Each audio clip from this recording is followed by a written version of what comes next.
동서, 이번에 일 새로 구한다며? 네, 지금 하는 일이 점점 업무 요구가 많아져서요. 무슨 마트 캐셔 주제에 업무식이나. 네? 아무것도 아니야. 그러면 새로운 이력서도 필요할 텐데. 썼어? 네, 이력서는 몇 장 써뒀어요. 어디 보자. 내가 한번 봐줄게. 아니에요, 별거 없는데요, 뭐. 원래 사소한 실수는 별게 없을 때 나오기도 하는 거야. 어디 봐봐. 고졸이라 대학 쓸 칸도 없고 자격증도 없으니 이력서가 텅텅 비긴 했네. 편해서 좋긴 하겠다. 근데 이 정도만 써도 채용이 돼? 나 때는 날고기는 대학에 토익 점수, 자격증 종류, 대외 경력 한 장을 넘치게 써도 힘들던데.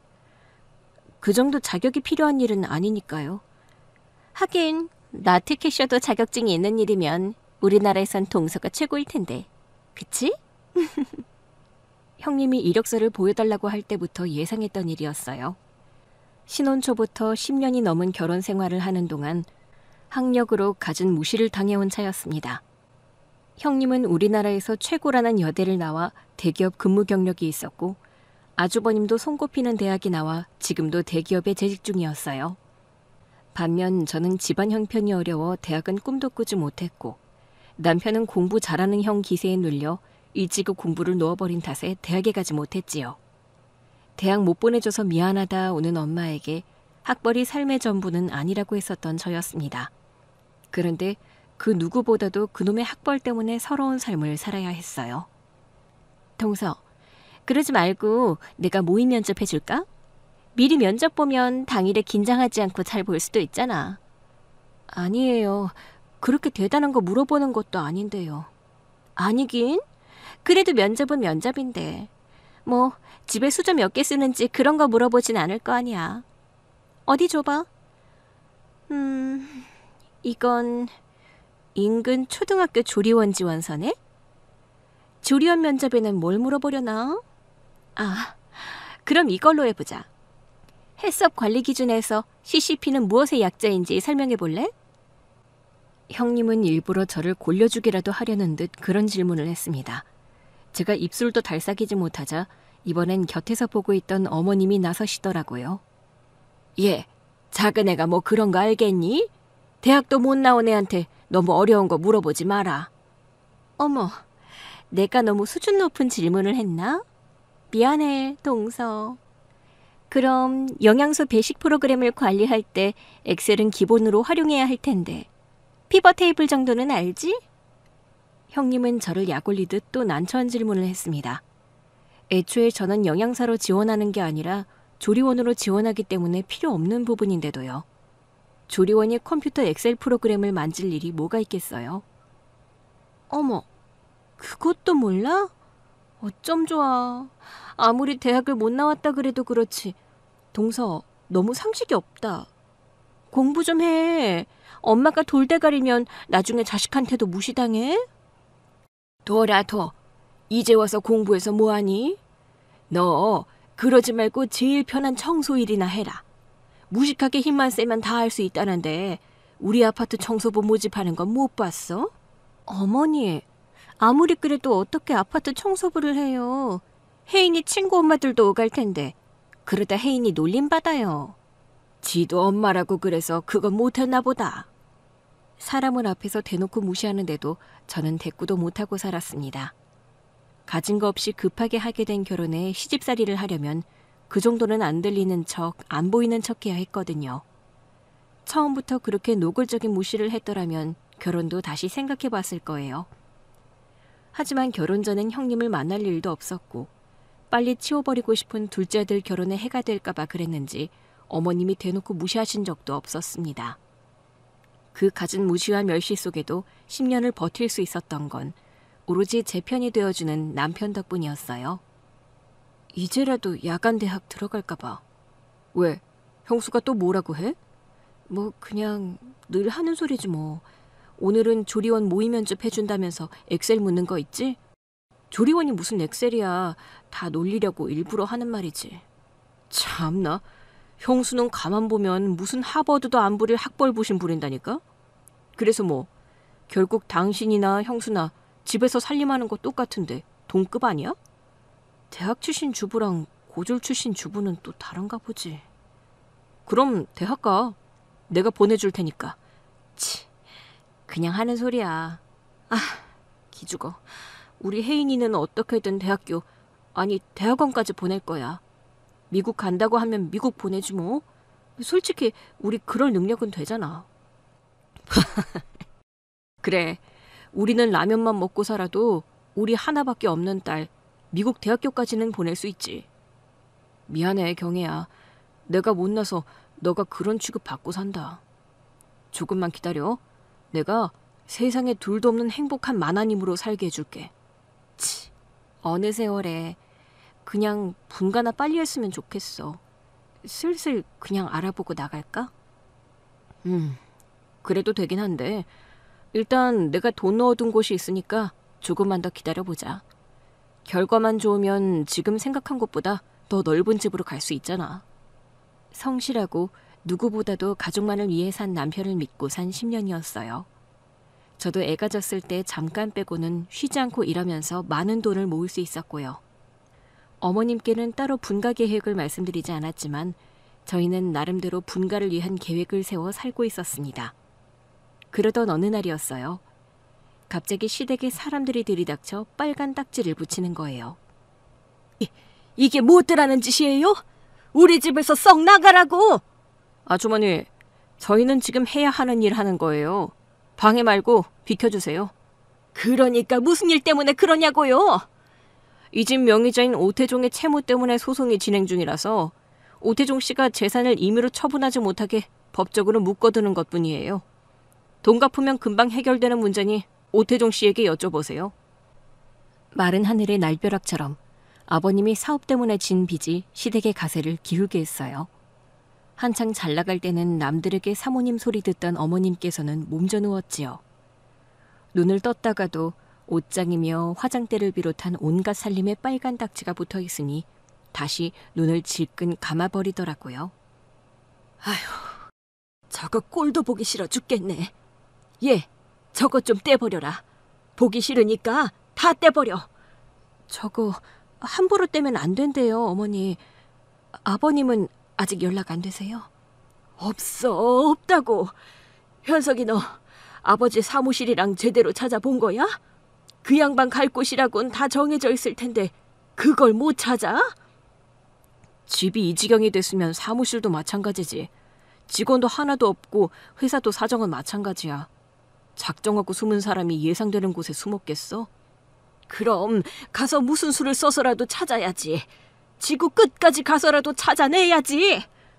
어머니, 이 사람 아까부터 종일 이 문제로 밥도 못 먹고 돌아다녔어요. 내일 날 밝으면... 시끄러! 아무짝에도 쓸모가 없어. 아무짝에도. 에휴, 어떻게 사람을 이렇게 뒤통수를 쳐? 어떻게 사람이 이렇게 무책임해? 화가 난 어머님은 괜히 저희 부부에게 화풀이 하셨고 서름을 내뱉으며 다시 베개에 얼굴을 묻었습니다. 화가 나서 저러시는구나 싶다가도 사정 듣고 찾아온 형님 부부 대하는 거 보면 안쓰러운 마음도 싹 가시더라고요. 우석아, 이제 엄마 어쩌냐? 어떡하면 좋아? 대체 이게 무슨 일이야? 진짜 아빠가 연락도 없이 잠적해버린 거야? 그 빚을 두고? 망했다. 아주 쫄딱 망하고 말았어. 저 물건뿐만 아니라 이 집도 넘어갈 거래. 어머, 어떡하면 좋아요? 어머니, 실종신고는 해보셨어요? 실종신고라도 해서 경찰을 동원해야 하지 않을까요? 상황 설명하고 살짝 거짓말을 하면 동원하는 게 어렵진 않을 거예요. 그런 방법이 있어? 현석 이제는 그런 말 없던데? 아무리 그래도 그렇지 무슨 거짓말을 해요, 형수. 상황이 그렇잖아요. 사업에 문제가 생겨 빚을 감당할 수 없는 상황에 집을 나가신 거면 가족 입장에선 신변에 위협이 있다고 생각해서 신고할 수도 있죠. 서방님은 그런 것도 생각 안 한 거예요? 형님은 굉장히 좋은 방법인 것처럼 이야기했지만 저희 모두 아버님이 그런 선택을 하실 사람이 아니라는 걸 잘 압니다. 아버님은 세상에서 본인이 가장 중요하신 분이었거든요. 그래서 돈을 많이 버셔도 정작 집에 가져오는 돈은 많지 않다고 어머님도 불만이셨고요. 돈 벌어 때마다 해외 골프 여행 가는 게 취미인 분이라 고작 빚 때문에 잘못된 선택을 할 일도 없었습니다. 괜히 잘못한 것도 없이 죄인이 된 저희는 또 무거운 마음으로 그들 사이에서 빠져주어야 했지요. 게다가 집에 문제가 생기니 어머님의 무시와 괄시는 더 심해졌어요. 예, 경혜야. 네, 어머니. 너 이거 내가 버리라고 한 지가 언젠데 그대로 두니? 냉장고에서 아주 썩은 내가 진동하잖아. 네? 어머님께서 언제? 그럼 내가 하지도 않은 이야기를 했다는 거야? 너 밖에서 일한다고 유세더니? 돈 몇 푼 벌어온다고 유세야? 아휴, 하나같이 마음에 드는 구석이 없어. 마음에 드는 구석이. 날이 갈수록 심해지는 화풀이에 도저히 안 되겠다 싶던 어느 날이었어요. 저와 남편도 모자라 이제 어린 딸까지 구박하는 겁니다. 엄마, 나 오늘 학교에서 단원평가 봤는데 그거 다 맞았어. 선생님이 이제 나 수학 잘한대. 정말? 우리 혜인이 기특하네. 지난번에는 수학이 그렇게 어렵다고 하더니 결국 수학도 정복한 거야? 역시 우리 딸. 엄마가 하면 된다고 했지?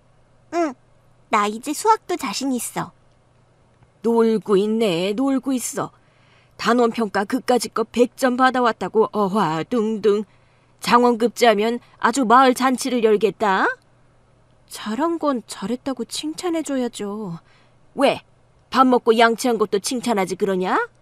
기집애 그렇게 싸고 돌아 키워봤자 하나 소용없어. 아니, 싸고 도는 게 아니라. 엄마, 나 그냥 들어갈게.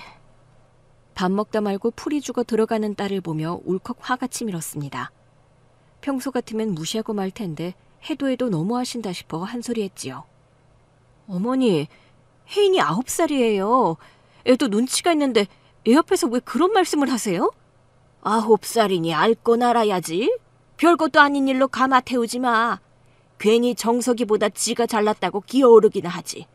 난 9에 밥물 맞추고 골로에 밥도 했어. 옛날엔... 뭐냐? 너 지금 시애미 앞에서 한숨이야? 너무 하시잖아요. 정석이도 혜인이도 똑같은 애고 어머님 손녀인데 왜 그렇게 혜인이한테만 박하세요? 박하기는? 박하면 내가 쟤 데리고 살아? 그러게 너도 아들 낳지 그랬냐? 내가 그렇게 아들 하나 더 낳으라고 할 때는 귓등으로도 안 듣더니 장손으로 차별하니 서러워? 안 그래도 속 시끄러운데 별것도 아닌 일 가지고 큰 소리 내지 마라. 아니, 근데 현석이 이건 지아버지 찾으러 간다더니 왜 이렇게 안 들어와? 어머님은 끝까지 사과 한마디 안 하셨습니다. 일 끝나고도 밖에서 2-3시간을 아버님 찾다 늦은 밤 들어오는 남편에게도 미안한 마음이 전혀 없었고요. 풀이 다 죽어 잠든 아이를 보며 저는 그때 결심했어요. 더는 착한 며느리 흉내 그만둬야겠다고요. 여보, 우리 나가자. 분가하자 말이야? 나 더는 어머님 비위 못 맞추겠어. 내가 멍청하게 사니까 우리 혜인이도 똑같은 무시당하고 사는 것 같아. 이 집에서 우리 혜인이 대학 가봤자 형님 아들 기죽게 만드는 기집애 소리나 듣지. 잘 됐다고 박수 한 번이나 받겠어? 나 어머님한테 바라는 거 없어. 그냥 안 보고 살고 싶어. 남편은 잠시 고민하더니 그러자고 하더라고요. 남편도 똑같은 자식이었지만 저와 처지가 그렇게 다르지 않았습니다. 어려서부터 잘난 장손에 밀려 갖은 차별을 받기 일쑤였고 무관심과 방임으로 힘든 시절을 보냈거든요. 그래도 심성이 착한 사람이라 얹혀 사는 거라고 생각하며 조금만 참자 했던 게 10년이 된 것이었고요. 처음엔 시기가 너무 좋지 않아 분가도 미뤄야 하나 했는데 딱 그때가 신이 내려주신 기회이자 적기였어요. 보기 좋게 한 방을 날리고 나갈 수 있는 기회요. 남편과 저는 그 다음 날부터 일하다 중간에 시간을 빼고 부동산을 보러 다녔습니다. 마침 남편이 투자한 돈이 큰 돈이 되어 돌아와서 생각보다 정말 괜찮은 집을 계약할 수 있었지요. 평생에 내가 언제쯤 이런 집을 살 수 있을까 싶게 넓고 깨끗한 집이었습니다. 30년 된 구축 아파트 제일 작은 방에서 세 식구 사는 건 끝난 거예요. 우와, 엄마, 진짜 여기가 우리 집이야? 이거 다 우리만 쓰는 거야? 할머니, 할아버지 없이? 그럼 이제부터 여기가 우리 혜인이 방이야. 엄마가 여기에 혜인이 침대, 책상도 넣어줄게.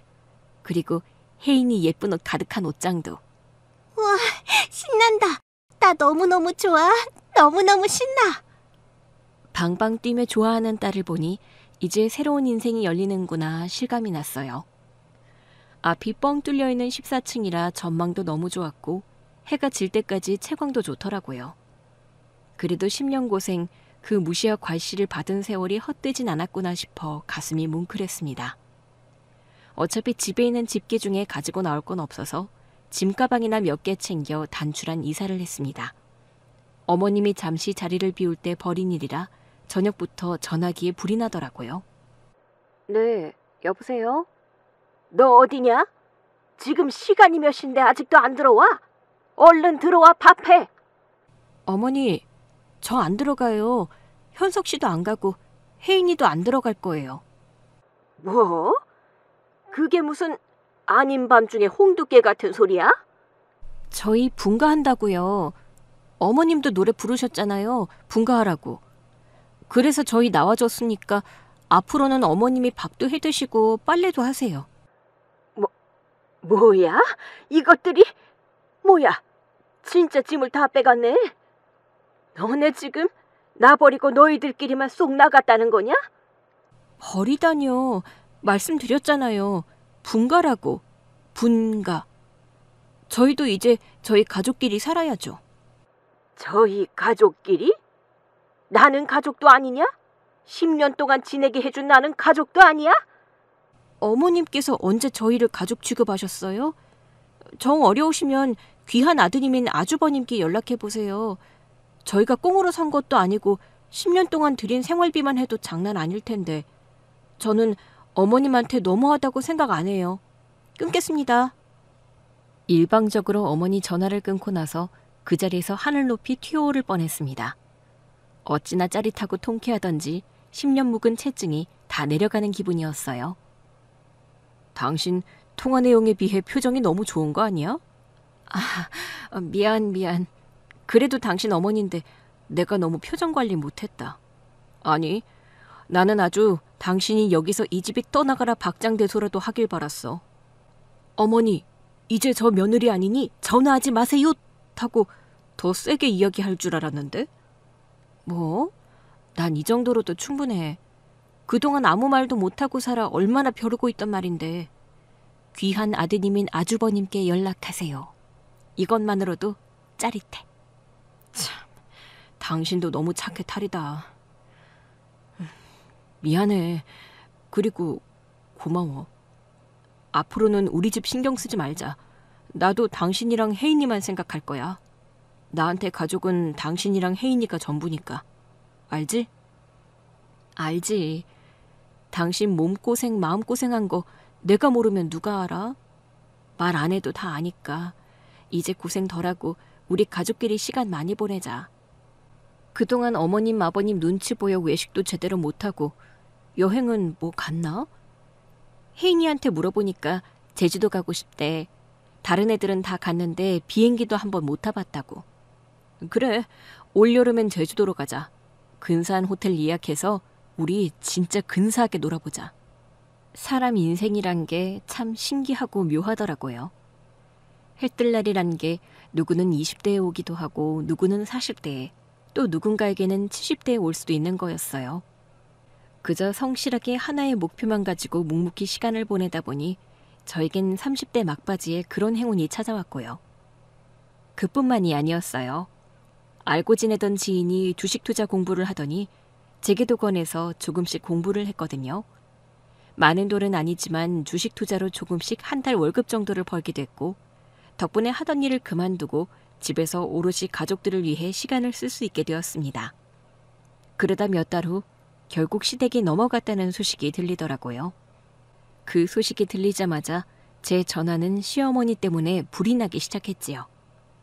솔직히 차단하면 그만이지만 당하고 산 세월이 있어 그런지 대체 무슨 소리를 하려나 싶어 전화를 받았어요. 네? 얘, 너네 집 어디냐? 저희 집은 왜요? 왜긴 왜야. 내가 갈 곳이 없으니까 그렇지. 당장 너네 집에 좀 들어가 있어야겠으니까 얼른 주소나 불러라. 저희 집에 왜요? 뭐? 너 지금 방금 내가 하는 말 뭘로 들었어? 내가 지금 갈 곳이 없으니까 너희 집에... 그러니까 저희 집에 왜요? 너 지금 시엠이 놀리냐? 그럼 내가 너네 집에 가지. 어딜 가? 잘 살고 더 좋아하시는 아드님인 아주버님 집에 가시면 되잖아요. 왜 보기도 싫은 둘째 아들 집에 오시려고 하시냐고요. 뭐야? 너는 양심이 없냐? 내가 너네 10년을 먹이고 재웠어. 갈 곳 없는 것들 받아줬더니 은혜를 이런 식으로 갚아? 너희네가 사람이냐? 짐승이지? 엄밀히 말하면 혜인 아빠가 젊어서 어머님 생활비들이다 돈 못 모은 거죠. 그럼 어머님도 저희가 낸 생활비만큼 내실 거예요? 그럼 알려드리고요. 아, 저희가 얼마 드렸는지 잊어버리셨어요? 그럼 제가 계좌내어 훑어서 보내드릴까요? 그래도 가족인데 때마다 현금으로 드린 건 빼드릴게요. 뭐야? 너 지금 시애미 상대 장사하니? 그게 아니면 저희도 어렵죠. 제가 왜 힘들게 얻은 우리 집에서 어머님 같은 분을 모시고 살겠어요? 그냥 들어도 서러운 말인데 어머님, 무시, 괄시, 저 이제 그런 거 안 들을래요. 내가 언제 무시를 했다고 그래? 이게 진짜 시애미가 몇 마디 한 거 가지고 꽁해가지고. 아무튼 아주버님께 연락해보세요. 효자 아주버님, 효부 형님이 얼마나 반기시겠어요? 갈 곳 없는 어머님 위해서 아마 방 하나 빼두고 기다리고 있을지도 모르잖아요. 저는 전화를 끊고 너무 좋아 베개를 마구 두드렸습니다. 세상에 돈이 이래서 무섭고 이래서 좋은 거예요. 아쉬운 소리 할 필요 없으니 그 호랑이 같던 시어머니도 무섭지가 않았거든요. 그렇게 대든다고 쫓겨날까 전전긍긍하겠어요. 뭘 하겠어요. 게다가 형님은 어머니 위해서 절대 방을 마련해둘 뿐이 아니시란 걸 알아서 더 통쾌했습니다. 아마 그 둘 사이에 보이지 않던 균열이 점점 더 커지고 있을 게 분명했어요.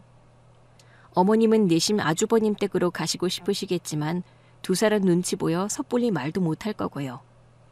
대졸 어려운 며느리보다 고졸 쉬운 며느리한테 잘해주는 게 노년에 좋다는 걸 너무 뒤늦게 깨달았을 겁니다. 아니나 다를까 며칠 뒤 형님한테서 전화가 오더라고요. 분가했다는 소식을 들었을 텐데도 연락 한 통 없더니 자기가 곤란해지니까 금방 저한테 연락한 거였어요. 이사는 어디로 갔냐 묻길래 아파트 정도는 말해줬습니다. 그게 저희 지방에서 가장 비싸고 최근에 지어진 신축 아파트였거든요. 어차피 동호수 모르면 찾아오지도 못할 거 약이나 오르라고 말해준 거예요. 뭐? 동서가 거길 어떻게 가? 거기 시세가 얼만데? 그래서 열심히 살았잖아요. 어머님께 생활비 그렇게 드리고도 그렇게 모아지더라고요. 말도 안 돼. 근데 왜 하필 지금이야? 할 거면 진작에 하든지 아니면 나중에 해야지. 어머님 사정 뻔히 알면서 그렇게 나가버리면 어쩌라고. 네? 원래 서로 사정 안 봐주는 게 시댁 문화 아닌가요? 살면서 한 번도 어머님이나 형님이 사정 봐주신 적 없어서 전 그게 당연한 줄 알았죠. 동서 지금 나랑 장난해? 어머님 데려가. 집도 좋고 결국 어머님 집에 얹혀 살았으면서 나더러 어머님 책임지라는 거야? 이건 경우가 아니지. 좋은 집이야 우리 혜인이 때문에 얻은 거지 어머니 때문에 얻은 게 아닌데요 뭐. 얹혀 살았다고 하지만 말이 얹혀 산 거지 생활비를 월세로 쳤어도 몇 배는 됐을 건데. 그리고 뭐 제가 대접받고 살았어요? 일도 하고 아침 저녁 차려 저녁에 퇴근해 빨래해 청소해. 형님 그거 모르신다고 하면 솔직히 양심 없죠. 뭐? 동서 웃긴다. 뭐 잘못 먹었어? 나 지금 누구랑 대화하는 거야? 왜요? 고분고분 네 안 하는 아랫사람이라 마음에 안 드세요? 그럼 전화하지 마세요. 형님이랑 나눌 이야기도 없는데. 기가 막혀서. 아무튼 어머님 데려가. 난 절대 못 모시니까 동서가 데려가라고. 형님이 뭐라고 짓거리거나 말거나 전화를 끊어버렸습니다. 어머님과 또 다른 통쾌함에 그날은 밥을 안 먹어도 배가 불렀어요. 결국 어머님은 아주버님이 마련해 주신 원룸에서 지내게 됐다고 하더라고요. 장남집에서 좀 살아볼까 싶던 차에 원룸으로 쫓겨나셨으니 그 심정 만나지 않아도 알 것 같았지요. 저희 소식에 누구보다도 좋아하시는 건 친정 부모님이셨습니다. 얼추 집 정리를 끝내고 친정 부모님 모시고 집들이 했는데 엄마는 말없이 저희 집을 둘러보시다 갑자기 눈물을 보이시더라고요. 엄마, 왜 울어? 기특해서. 내 새끼 기특해서. 왜? 좋은 일인데 엄마가 우니까 나도 눈물이 나잖아. 경혜야, 그리고 오서방, 고맙네. 부족한 부모 밑에서도 이렇게 장하게 살아줘서 고마워. 장인어른, 장모님, 그동안 경혜 너무 고생시켜서 죄송합니다. 이제부터는 오는 일도 속상해하는 일도 없게 호강시켜주며 살게요. 지금까지 그래왔던 것처럼 서로 아끼면서 그렇게만 살아. 나는 정말 원이 없어. 아이 참, 기쁜 날에 왜 자꾸 울어? 울기는. 엄마는 저를 낳고 가장 기쁜 날이라고 했습니다. 어려운 형편에 낳아놓고도 재 지은 기분으로 하루도 마음 편할 날이 없었다고요. 활짝 웃던 제 얼굴에 근심이 내려앉을 때마다 웃음 뺏은 부모가 된 것 같다고 하셨어요. 부모님 도움 없이도 잘 사는 모습을 보여주고 싶었던 것뿐인데 그렇게 생각하고 계셨다고 하니 저도 무척 마음이 아팠지요. 하지만 고생 끝, 행복 시작이잖아요. 이제 저희 새 가족만의 삶을 살아가면 되겠다 싶던 차였지요. 그런데 어머님이 어떻게 하셨는지 저희 집을 찾아온 거예요. 형님께 알려드린 아파트 이름 하나만 가지고 와서 마침 지나가던 제 딸을 보고 다그쳐 들어온 것이었습니다. 차라리 잘 됐다 싶었어요. 그렇게 무시한 둘째 부부가 얼마나 잘 살게 됐는지 직접 보여드리고 싶기도 했으니까요. 과연 어머님께서는 저희 집 현관에서부터 입을 다물지 못했습니다. 시댁과 비교도 안 될 정도로 넓은 현관에 세련된 인테리어를 갖춘 새 집이었으니까요. 너 대체 돈이 어디 나서? 저희가 왜 그렇게 아등바등 살았겠어요. 어머님 형님한테 가진 무시당하며 모은 돈이죠. 어머니가 그러셨잖아요. 혜인이 옷 얻어다 입힐 때 추접스럽게 산다고. 어렸을 때 애 옷 한 벌 제대로 못 사 입힌 보람이 있긴 한 것 같아요. 어머니는 제 말에 대꾸도 못하시며 방 이곳저곳을 열어보시더라고요. 근사하게 갖추고 사는 집이 큰아들 집보다 좋았으니 그게 꿈인가 생시인가 했을 겁니다. 그러다 저희 부부가 서재 용도로 쓰기 위해 빼두고 정리가 안 된 방을 물끄러미 보더니 그러시는 거예요. 내가 이 방 쓰면 되겠다. 어머니, 이 집에 어머님 방은 없어요. 아주버님께서 방 얻어주셨다면서요. 그 코딱지만한 집, 내가 왜 그런 집에서 살아야 해? 평생 자식 새끼들 애써 키워놨는데 왜 내가 단칸방에서 살아야 하느냐고? 아휴, 어머니, 요즘 원룸 얼마나 잘 나오는데 그렇게 말씀하세요. 설마 아주버님이 별 볼 일 없는 집 구해주셨으려고요? 그리고 애써 키운 건 아주버님이지 우리 혜인이 아빠 아니잖아요. 혜인 아빠한테 들어가는 돈은 하수구에 버리는 돈 같다고 주지도 않으셔놓고. 그래서 혜인 아빠 고등학생 때부터 알바했던 거 기억 안 나세요? 그마저도 이 핑계 저 핑계 대서 그 푼돈 꼭 5만 원씩은 받아가셨다면서요. 어머님은 까마득히 오래된 그 기억에 당황한 것 같았습니다. 자기가 그랬을 리 없다고 생각하면서도 동시에 그런 기억이 있으니 이제와 할 말이 없는 거지요. 어머님을 상대하는 게 이렇게 순조롭고 여유 넘치는 일이 될 줄은 몰랐어요. 저도 저지만 혜인 아빠가 어머님이랑 살고 싶지 않다고 했어요. 그동안 얼마나 미안해 했는데요. 시집살이로 처자식 고생시켜 미안하다고. 다시는 어머님이랑 살 생각 없다고 했으니까 어머님도 현실을 받아들이세요. 뭐? 이것들이? 나는 못 간다. 나는 여기서 한 발자국도 움직이지 않을 거야. 그러자 어머님은 그대로 바닥에 드러누워 배째라 하셨습니다. 그러거나 말거나 저는 하나도 무섭지 않았어요.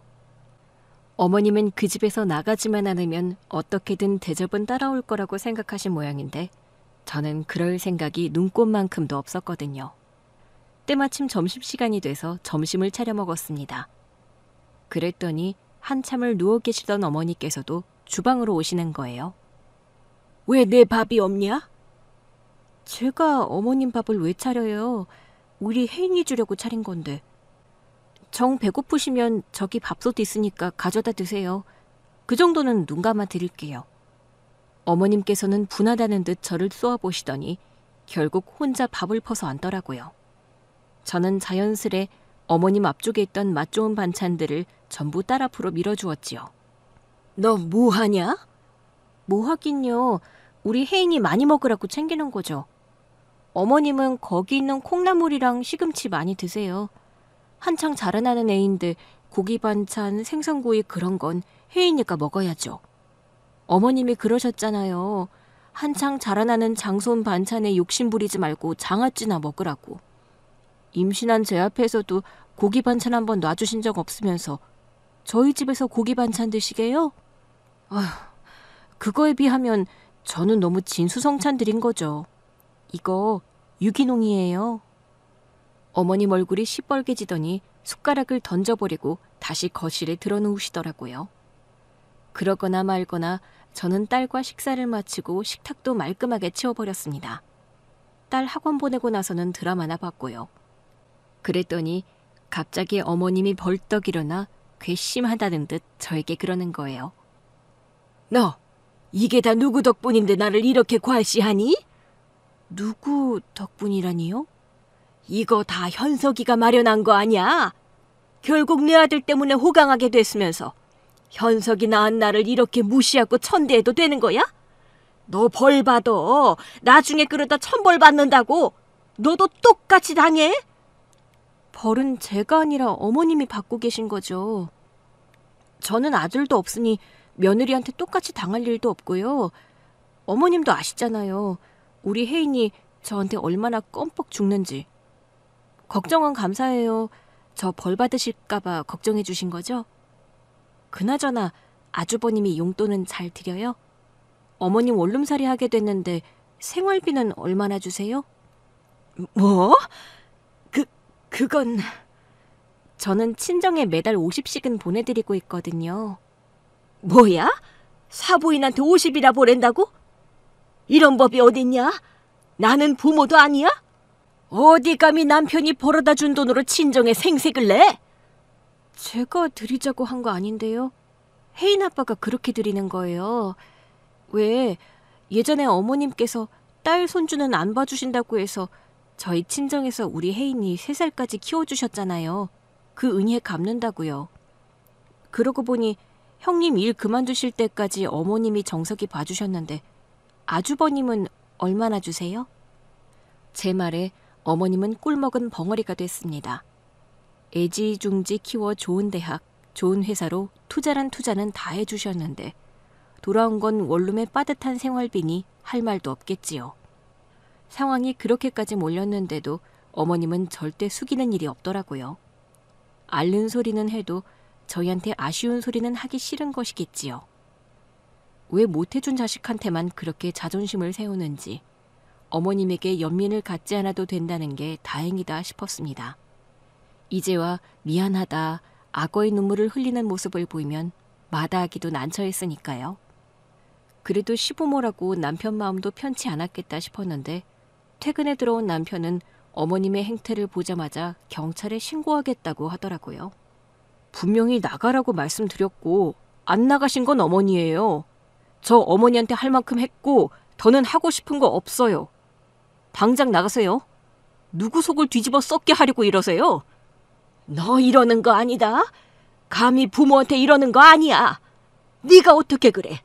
내 속에서 나온 네가 어떻게 경찰을 부르겠단 말을 해? 경찰한테 끌려가고 싶지 않으면 순순히 나오세요. 어머니 사시는 집이든 형 집이든 모셔다 드릴 테니까.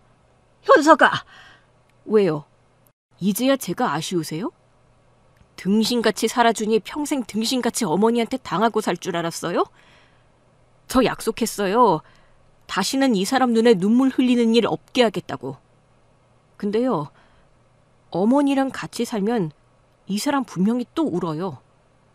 혜인이 눈치 보고 자랄 거고요. 내 자식 앞에서 부모 기죽어 사는 모습 더는 안 보일 겁니다. 그건 지금까지 남편이 보여준 가장 단호한 태도였습니다. 말해봐야 소용없는 부모 앞에서 말문다든지 오래인 사람이었어요. 처음 결혼할 때 가진 게 없었던 것도 젊어서 번 돈 어머님께서 야금야금 다 가져가신 탓이었거든요. 평생 어머님 그늘에서 벗어나기 힘들겠다 싶어 결혼도 포기하던 차에 저를 만났고 그때부터 조금씩 돈을 모으기 시작했던 겁니다. 아이 태어나고 자기 가정이 생기니 그제야 어머님 속박에서 벗어나려 노력하더라고요. 처음에는 합가해서 아버님 사업이 풀리면 돈 좀 보태주겠다. 이빠른 말하면서 없는 돈으로 생색내시더니 몇 년을 미루신 거예요. 그거 보면서 돈 받아 나가긴 글렀으니 잠자코 돈이나 모으자 싶었던 거고요. 제가 벼르고 참았던 만큼 그런 어머님 밑에서 자란 남편은 배로 참고 견뎌왔으니 얼마나 많이 쌓였겠어요. 결국 제 발로 나가시는 어머님을 모셔다 드리고 온 남편이 그러더라고요. 어머니가 또 뭘 하셔? 행패 부렸어? 당신 속상하게 해? 여보, 나 여보 덕분에 좀 단단해졌나 봐. 그게 무슨 말이야? 어머님이 시비 거시는데 아무렇지 않은 거 있지? 나 어머니가 2마디 하면 3마디 하고 3마디 하면 10마디 했어. 그랬더니 어머님이 아무 말도 못 하시는 거야. 나 그동안 어떻게 참았지? 그랬어? 잘했어. 그러니까 걱정하지 마. 나 이제 어머님이 뭐라고 해도 안 무너져. 당신이 이렇게 든든한 내 편인데 내가 뭐가 무섭겠어? 나 이제 어머님 때문에 안 울어. 당신 믿어. 역경을 함께 헤쳐낸 사람들은 더 단단한 신뢰로 살 수 있더라고요. 남편만 있으면 무서울 게 없고 우리 가족을 위해서라면 전 그게 누구라도 함께 싸울 수 있을 것 같았습니다.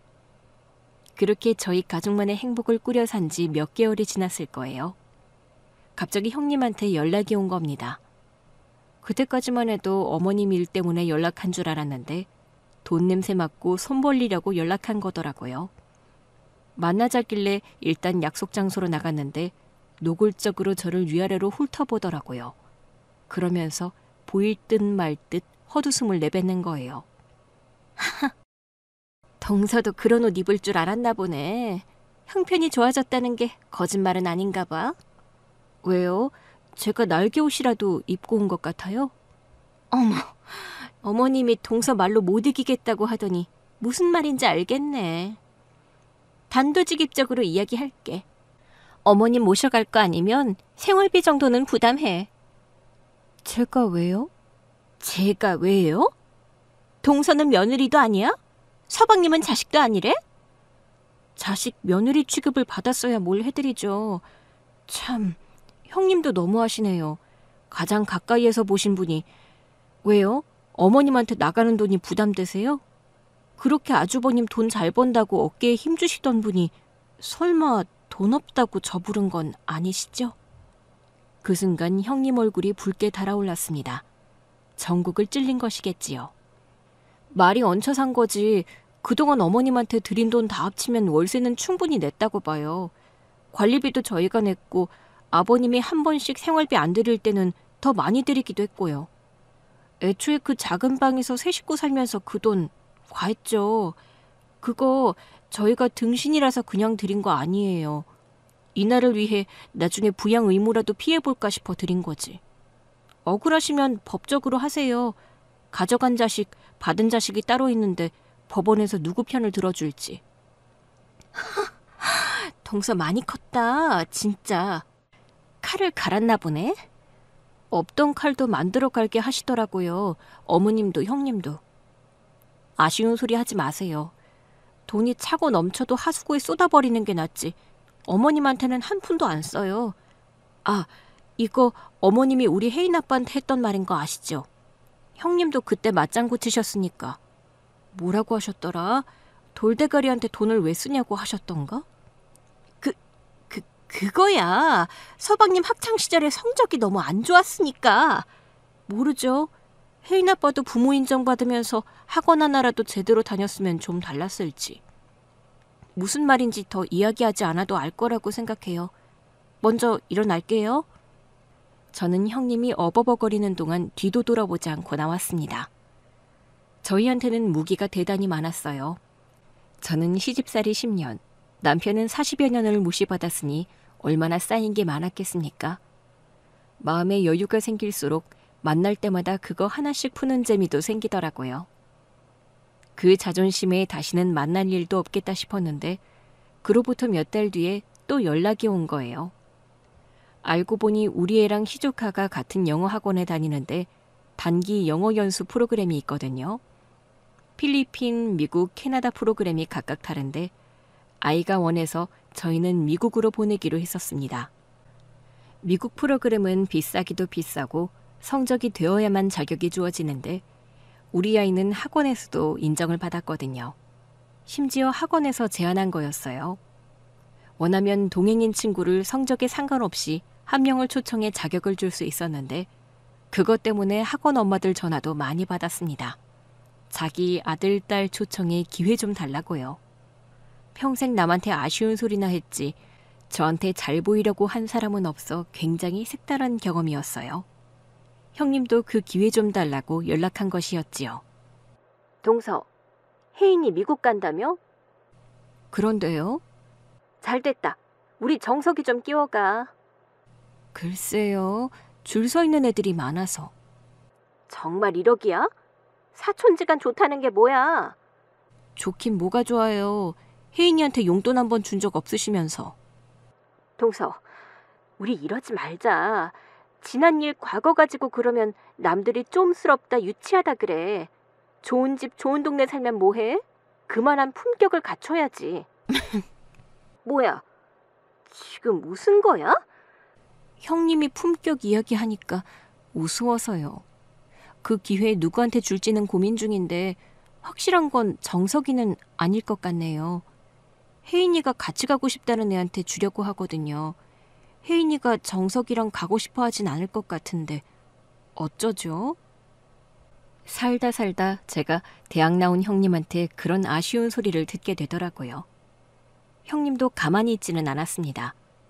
학부모들 모임에 나가서 제 욕을 그렇게 했나 보더라고요. 근데 저도 많은 사람을 겪어보면서 알게 된 게 있어요. 이리 붙었다 저리 붙었다 하는 박쥐 같은 사람 말 귀 기울여 들을 필요 없고 제가 뭔가 변명할 필요 없이 제 욕을 할 사람들은 하고 안 할 사람들은 안 한다는 거였어요. 형님이랑 똑같은 사람들이 모여 뒤에서 제 욕을 하건 말건 상관없었지요. 그러다 형님이 보기 좋게 당하는 일이 생긴 거예요. 여느 날처럼 제 욕을 하는데 한 학부모에게 제가 주식으로 돈을 벌었다는 소리를 들은 겁니다. 다짜고짜 전화해 그걸 묻는 거예요. 동서 주식했다며? 그런데요? 지금도 해? 수익이 얼마나 났는데? 설마 그 집도 동서 주식해 들어간 집이야? 무슨 종목인데? 숨 좀 쉬고 이야기하세요. 근데 제가 대답해야 하나요? 내가 동서한테 돈 달라는 거 아니잖아. 그 정도도 이야기 못 해줘? 글쎄요. 괜히 원망 살 일 생길까 봐 조심스러운데요. 동서 원망할 생각 없으니까 말이나 해줘. 투자할지 말지는 내가 정하니까. 형님이 저에 대해 전해들은 게 있는 만큼 저도 형님에 대해 전해듣는 게 있었습니다. 딸과 시조카가 1살 터울이긴 하지만 우리의 성적이 좋아 전학년 두루두루 알게 된 학부모가 많았거든요. 전에 듣기론 이사 생각 중이라는데 형편에 안 맞게 허영 부리는 것 같다는 말이 나오더라고요. 아주버님이 잘 벌긴 하지만 지금 살고 있는 집도 무리해서 들어간 거라 여전히 대출이 남아있는 걸로 알고 있거든요. 잘 번다고 저희처럼 따로 돈을 모아둔 게 아니라 때 되면 해외여행에 비싼 가방도 여러 개 있고요. 그러니 당장 이사 가고 싶다고 해서 갈 수 있는 처지도 아니니 주식이 답이다 싶었을 것 같더라고요. 저는 고민하다 그냥 알려줬습니다.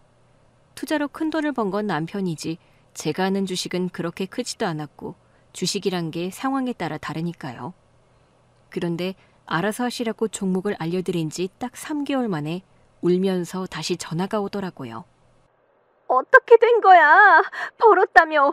동서는 벌어서 집 샀다며. 제가 언제 집 샀다고 했어요. 그냥 벌었다고 했지. 그리고 분명히 말했잖아요. 원망 살까봐 알려주기 싫다고. 알려만 주면 투자 선택은 형님이 하겠다고 하셔놓고 왜 이제 와서 제 탓인 것처럼 그래요? 차라리 말을 하지 말았어야지. 내가 말해달라고 해도 말하지 말아야지. 괜히 사람 현혹되게 그런 말을 흘리냔 말이야. 몰라. 이거 다 동서 탓이니까 책임져. 정석 오빠 모르게 대출까지 받았는데 어떻게 하냐고. 제가 하라고 했어요? 아니잖아요. 형님이 하셔놓고 왜 제 탓을 해요? 제가 아주버님 모르게 하라고 했어요? 제가 대출 받으라고 했어요? 다 형님이 결정한 거 아니에요. 형님이 언제부터 제 말을 그렇게 잘 들었다고 그래요? 고졸 돌대가리 말을? 하지만 이미 큰 손해를 본 형님은 눈에 보이는 게 없는지 기어이 저희 집까지 와서 난동을 부렸습니다. 울부짖으면서 5천만 원을 내놓으라고 하는데 저는 기겁하는 줄 알았어요. 어떻게 주식은 할 줄도 모르는 사람이 그 한마디에 겁도 없이 5천씩이나 대출을 받아 투자하나요? 주저앉아 5천만 원 안 주면 안 나가겠다고 버티기에 결국 경찰을 불렀지요. 경찰 앞에서도 울면서 저 때문에 손해봤다고 서러워하는데 어이가 없었어요. 저희 아파트에 이사 오고 싶은 욕심에 무리한 거면서 그게 왜 제 탓이 되나요? 자기 욕심 탓을 해야지. 결국 아주버님이 오셔서 형님을 데려갔습니다. 그 일이 있고 몇 주 후였어요. 갑자기 연락도 없이 어머님이 찾아오신 겁니다. 그날은 친정엄마 생일을 앞두고 있어 제가 백화점 모시고 가서 옷 한 벌 해드리고 온 날이었거든요. 일단 왔다고 하니 어떻게 문전박대하냐며 엄마가 들어오시게 했는데 전보다 기세가 많이 꺾인 것 같더라고요. 저희 엄마가 와 있는 건 몰랐던지라 놀라면서 머뭇거리며 집으로 들어왔지요. 그러면서 저희 엄마 차림새를 쓱 훑어보더니 말로 다 못할 감정을 느끼시는 것 같았습니다. 제가 안 듣는 줄 알고 형님이랑 같이 시골 노인네 같아 만나서 밥 먹기 부끄러운 사돈이라는 말도 했었거든요.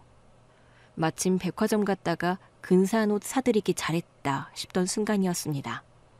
할머니, 저랑 이따가 산책 나가요. 하루에 30분은 꼭 운동하셔야 한다고 그러셨다면서요. 할머니 오래 살아야 하니까 나랑 같이... 안녕하세요. 방에 있다가 갖은 애교를 부리며 외할머니를 찾아 나오던 딸은 시어머니를 보자마자 일순 낯빛이 어두워졌습니다. 그리고 인사 한마디 남기고 들어가 버리더라고요. 그러니 어머님도 뻘쭘해하고요. 9년을 함께 살면서 시어머니에게는 한 번도 보인 적 없던 모습이었습니다. 그렇게 예뻐해봤어야 딸도 그런 애교를 부리지요. 일단 앉으시라 해놓고 커피 한 잔은 내어드렸습니다. 갑자기 무슨 일이세요? 연락도 없이.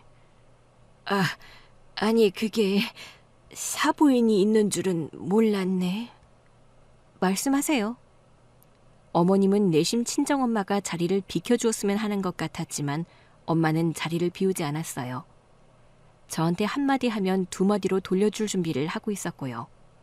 그게 우석이가 형편이 좀 어려워졌나 보더라고. 너도 알잖아. 이번에 정석애미가 일 쳐가지고. 아, 네. 그래서요? 그래서 말인데 생활비 주는 게 좀 어렵다고 해서 월세도 월세고. 아유, 내가 사정이 그렇다. 내가 이 집에서 집안일이라도 할 테니까 좀 지내면 안 될까? 내가 뭐든지 할게, 경애야. 저는 가사 도우미가 필요 없는데요. 제가 집에 있는데 어머님 할 일이 뭐가 있겠어요. 예, 그러지 말고. 어머니, 자꾸 불편하게 이런 일로 찾아오지 마세요. 집이든 돈이든 아주버님한테 말씀하셔야지. 어떻게 저희 집을 찾아오세요? 학비에 결혼할 집 산다고 돈도 못 해주신 건 아주버님이면서. 사부인, 내가 듣다 황당에 끼어들지 않을 수가 없네요. 만만한 자식, 어려운 자식 따로 있다지만 어떻게 애들 찾아와 그런 이야기를 합니까? 집안일이라고 한다고 해도 경에 얘가 사부인을 어떻게 부리면서 산다고요. 결국 우리의 성격 다 알고 적당히 대접받고 살고 싶어 굽히고 들어온 것 아닙니까? 예? 아니 사부인, 내 사장이 너무 어려워 그래요. 오죽하면 내가 여기로 왔겠습니까? 그러니까요. 어려워도 큰아들한테는 부담되기 싫고 일도 하기 싫어 그런 거 아니에요. 일을 하세요, 일을. 나도 아직 일합니다. 자식한테 부담될까 어떻게든 힘이 닿는 대로 일한다고요. 평생을 집에 계시면서 우리 딸 고생시켜놓고 참 양심도 없으십니다.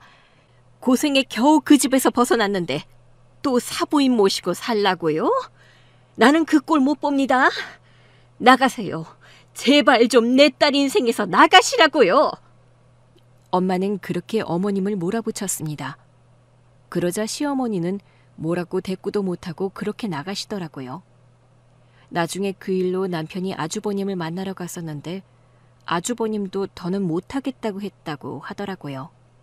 그래서 남편도 절대 못한다고 했답니다. 집이라도 팔아서 어머님 집 해결하고 생활비까지 달라고.